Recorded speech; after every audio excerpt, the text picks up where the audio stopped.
തെക്കൻ ജില്ലയിൽ ഓച്ചിറ എന്ന് പറയുന്ന പ്രദേശത്ത് മറവ് ചെയ്യപ്പെട്ട ഒരു വ്യക്തിയുണ്ട്.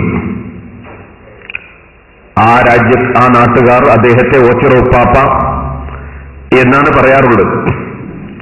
അദ്ദേഹത്തെ സംബന്ധിച്ച് ഒരു മൗലവി ഒരു ചിത്രം കാണിച്ച് പ്രസംഗിച്ചപ്പോൾ ആ ചിത്രം തമിഴ്നാട്ടിൽ പോയി ഞാൻ ഉണ്ടാക്കിക്കൊണ്ടുവന്നതാണ് എന്ന് പറഞ്ഞതും മറ്റും ഞാൻ കുണ്ടോട്ടി സീഡിയിൽ കേൾപ്പിച്ചിട്ടുണ്ട്. ഇനി നിങ്ങൾക്ക് കേൾക്കണോ?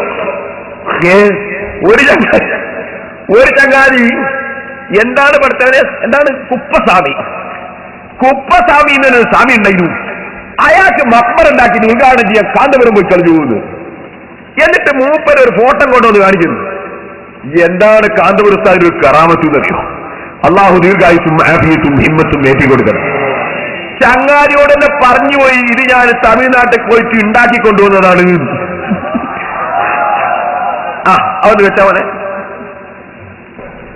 കണ്ടോ, ഞാനിത് വളരെ കഷ്ടപ്പെട്ട് തമിഴ്നാട്ടിൽ പോയി ബന്ധപ്പെട്ടിട്ട് ഉണ്ടാക്കിക്കൊണ്ടുവന്ന പടമായിരുന്നു. തമിഴ്നാട്ടിൽ പോയിട്ട് ഉണ്ടാക്കിക്കൊണ്ടുവന്ന പടാണ് കേട്ടോ. നിങ്ങളൊന്ന് ആലോചിച്ചു. എന്നിട്ട് മൗലവി നാദാപുരത്ത് വെച്ച് പറയുന്നത്, ഒരു സ്വാമി, ആ സ്വാമിയായ അമുസ്ലിമിന്റെ ജാറം ഉണ്ടാക്കിയിട്ട് കാന്തപുരം സ്വാമിയുടെ ജാറം ഉദ്ഘാടനത്തിന് പോയി എന്ന് നാദാപുരത്ത് വെച്ച് മൗലവി പ്രസംഗിച്ചു. ഒരു മുസ്ലിമിനെ അവിശ്വാസിയായി പ്രഖ്യാപിച്ചാൽ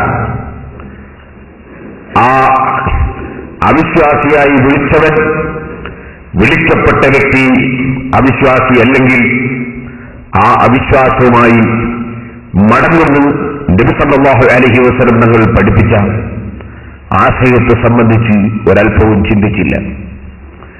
ഒരു മുസ്ലിമായ മനുഷ്യനെ ഒരു അമുസ്ലിമാണ്, സ്വാമിയാണ് എന്ന് പ്രഖ്യാപിച്ചാൽ അദ്ദേഹത്തിന്റെ വിധി എന്താണ്? വാസ്തവത്തിൽ ഓച്ചിറ ഉപ്പാപ്പ എന്ന പേരിൽ അവിടെയുള്ള ജനങ്ങൾ ഒരു മജ്ദൂബായ വ്യക്തിയാണെന്ന നിലക്ക് ആ നാട്ടുകാർ ആദരിച്ചുകൊണ്ടിരിക്കുന്ന അവിടെ മഖ്ബറയിൽ മറവ് ചെയ്യപ്പെട്ട വ്യക്തി, അദ്ദേഹത്തിന്റെ ചരിത്രം ലഭ്യമാണ്. അദ്ദേഹം, ഞാൻ ചരിത്ര പുസ്തകത്തിൽ നിന്ന് തന്നെ വായിച്ചു കേൾപ്പിക്കാം.